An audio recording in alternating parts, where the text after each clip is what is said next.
Welcome back, IB, to the second part of the video, and wanted to make sure you understood what this terminology here is. The way it reads is dy by dx, or the derivative of y respect to x.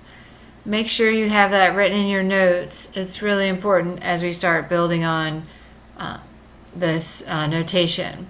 They mean the same thing. It means a derivative, just like the f prime of x, but there are some times where this is used that you'll need to understand what these words mean. Okay, so right away we're going to get into finding the first derivative of a polynomial the quick way. And we've been working really hard this week, and you're going to be happy to see this rule. And it's called the power rule. A lot of students and teachers have nicknamed this the power rule. And we've already talked about how a constant, anytime you have a constant as a function, then the derivative of that constant is 0. Now the power rule is when you have a function that's equal to x of n, where n is not equal to 0, then you can find the derivative, so f prime of x, by using the power rule. And the way you do that is you take your exponent and multiply by the coefficient. So in this case we have n times 1. Then we write our variable and we subtract 1 from n. So that is our power rule. Let's practice that, where here we have x. Our exponent here is 1, so 1 times our coefficient of 1 would be 1. Then we subtract 1 from our exponent, so 1 minus 1 would be 0. And remember that anything to the 0 power is equal to 1. So remember that from Algebra 2 and Algebra 1. So it turns out that this is 1. So x to the 0 will be 1. Our second example is x squared. So first step is to take your exponent and multiply it by the coefficient. So 2 times 1 is 2. Then we write the variable. Now we subtract 1 from the exponent. So 2 minus 1 would be 1. And we don't have to write that, so we can just leave it as 2x. Go ahead and pause the video and try x cubed.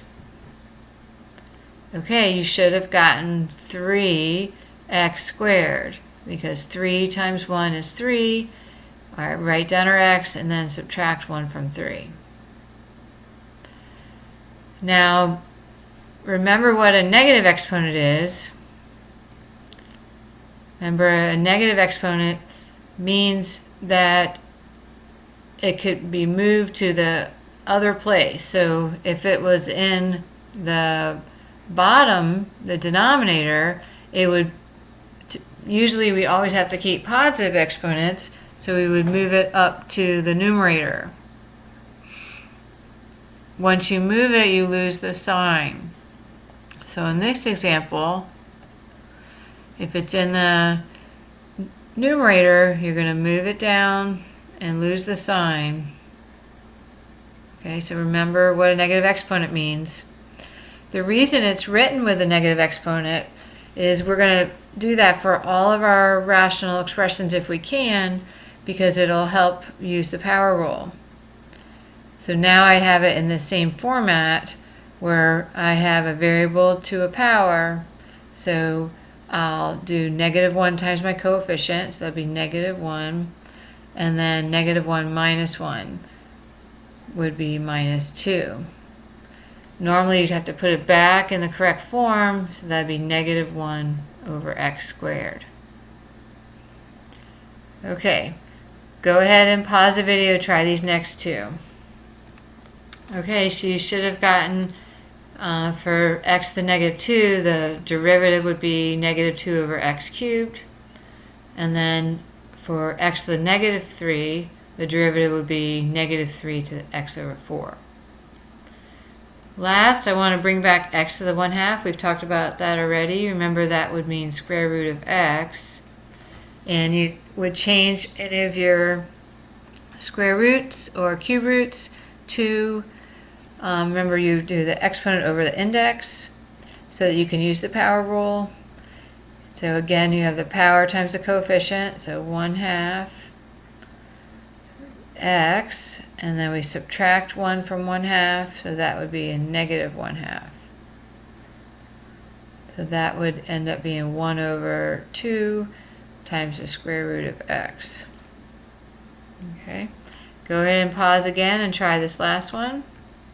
Okay, so you should have gotten negative 1 divided by 2x times the square root of x. Because remember, x to the negative 3/2 would be 1 over the square root of x cubed, and then we can simplify that as 1 over x square root of x. Okay, the last part, and you don't have to practice any of these, we're going to work on them in class, but just want to make sure you write down this box here. So above this line here, I want to make sure you write that down, where when the function is a constant, the derivative is 0, and the name of the rule is differentiating a constant. When the function is x to the n power, that's the one you just learned, where we talked about the power rule, and it's named differentiating x to the n power. And the way, again, you find the derivative of x to the n power is you multiply the exponent times the coefficient, so n, and then write down x, and then subtract 1 from the exponent. So the general form would be n minus 1. Two last ones to write down, and the first one is a constant times a function, and this should make sense from your limit rules, where you can take the derivative of the function and then multiply it by the constant, so you can pull the constant out. And that's the name of the rule, constant times a function. Our last rule is self-explanatory as well. It's called the sum rule, and you have two functions added to each other. And the way you'd find that derivative is you take the derivative of the first one, so in this case u of x, so u prime of x, and add it to the derivative of the second one, where in this case it's v of x, so v prime of x. That's it for tonight. I hope you have a great night.